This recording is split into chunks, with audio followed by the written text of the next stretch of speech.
class of Indian Contract Act 1872. I am here with another topic, that is Section 15. Section 15 of Indian Contract Act talks about free consent. Free consent क्या होती है?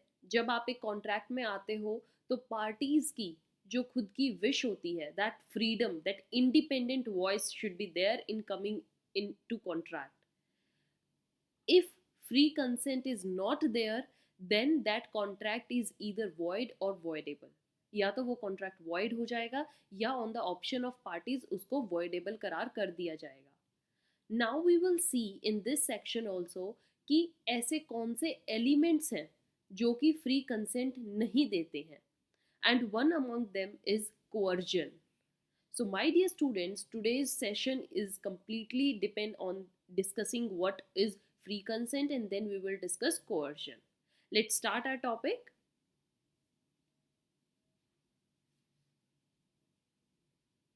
आइए सबसे पहले बात करते हैं कि फ्री कंसेंट क्या होता है.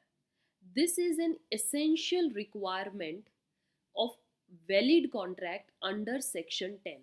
आप सब जानते हैं कि हमने सेक्शन 10 को बहुत अच्छे से डिस्कस किया था, जिसमें कि क्या था, conditions for a valid contract. एक वैलिड कॉन्ट्रैक्ट के होने के लिए क्या क्या कंडीशंस का होना ज़रूरी है. In that we discussed about the acceptance, offer, consideration, right, capacity, जो कि अभी just in last session we discussed minor, unsound mind, ये. then next is free consent. जो parties agreement में आती हैं उनकी free consent भी होनी चाहिए, and that is a valid requirement. अगर ऐसा नहीं हुआ, कहीं से भी ऐसा एलिमेंट दिखा कि पार्टीज की जो कंसेंट थी वो फ्रीली नहीं दी गई थी, वो उनसे through using any element of fraud coercion की वजह से लिए गई, तो वो कंसेंट फ्री नहीं है और इस वजह से वो कॉन्ट्रैक्ट भी वैलिड नहीं माना जाता. नाउ कंसेंट को हम कब फ्री नहीं मानते, कब नहीं फ्री मानते? A consent is said to be not free when it would not have been given, but किस वजह से दी गई हो? Existence of like coercion is there. Coercion is a kind of any mental pressure. आप next party पर कोई mental या फिजिकल प्रेशर देते हो, दबाव बनाने की कोशिश करते हो, इनडायरेक्टली उनको उनसे ही, उनके मुंह से ही सहमति लेते हो, बट उनको ऐसा दिखाते हो कि अगर वो सहमति नहीं देंगे तो उनके साथ कुछ भी गलत हो सकता है.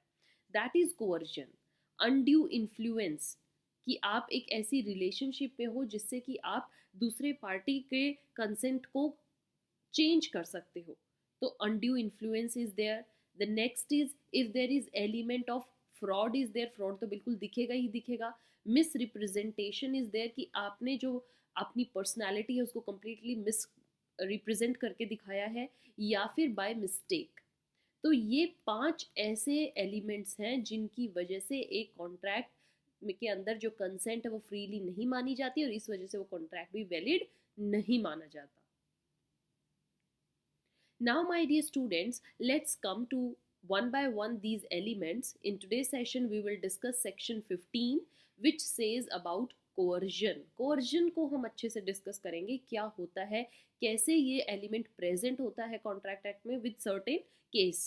So section 15 says that coercion is said to be there. coercion को हम तब मानते हैं कि वो एक कॉन्ट्रैक्ट में कब होती है जहाँ पर कंसेंट ऑफ पर्सन किस वजह से कॉज की गई, किस वजह से ली गई, या तो कोई ऐसा एक्ट कमिट करके या थ्रेटन करके, डरा कर, to commit any act which is क्या है, which is forbidden by Indian penal Code, जिसको कंप्लीटली हमारा इंडियन पीनल कोड फॉरबिड करता है, मना करता है. इंडियन पीनल कोड में वो जो काम है वो कम्प्लीटली ऐसा दिखाया गया है, this act should not be done in any case. But उस काम को अगर किया जाता है, थ्रेटन किया जाता है उस काम को करने के लिए, और उस वजह से कोई कंसेंट दी गई है, तो वो क्या होगी? By coercion. And the next way, और किस तरीके से कोअर्जन प्रेजेंट हो सकती है? बाय अनलॉफुल डिटेन करके. अनलॉफुली आप किसी पर्सन को बाउंड्रीज में डिटेन कर देते हो या उनको थ्रेटन करते हो डिटेन करने के लिए कि तुम्हें यहाँ से बाहर नहीं निकलने दिया जाएगा या हम तुम्हें इस तरीके से मतलब आप उनकी चॉइस को बांध देते हो, उनको वो फ्रीडम नहीं देते हो या उनकी किसी प्रॉपर्टीज को आप बांध देते हो, राइट। अनलॉफुल डिटेनिंग और threatening to detain their property, इस वजह से भी काफी लोग डर के मारे उस कॉन्ट्रैक्ट में हाँ भर देते हैं, ठीक है हम पार्टी हैं। तो such an act should be to the prejudice of any person whatever with the dash of causing with the intention कि उस पर्सन की इंटेंशन ऐसी थी of causing any person to enter into an agreement. आपने वो act ये जितने भी कमिट थ्रेटनिंग या अनलॉफुल डिटेनिंग की ये जस्ट इसलिए कर रहे हो ताकि दूसरा पर्सन अपनी कंसेंट दे दे, आप उसकी कंसेंट लेने की इंटेंशन की वजह से आप ऐसे एक्ट को कर रहे हो।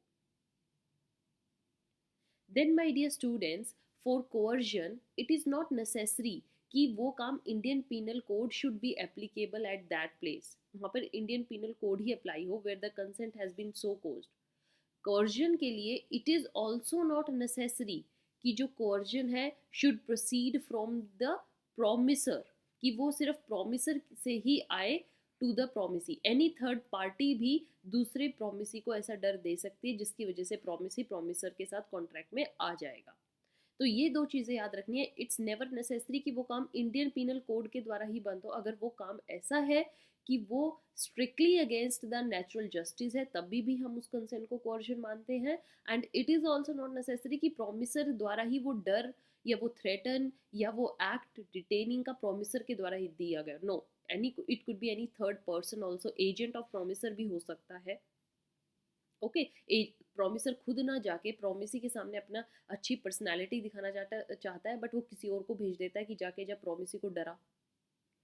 Right my dear students, so an agreement to which consent is caused by coercion, ऐसा कोई एग्रीमेंट जिसमें कि कंसेंट है वो कोर्जन के द्वारा आई गई है, वो क्या होता है, voidable at the option of the party whose consent was so caused.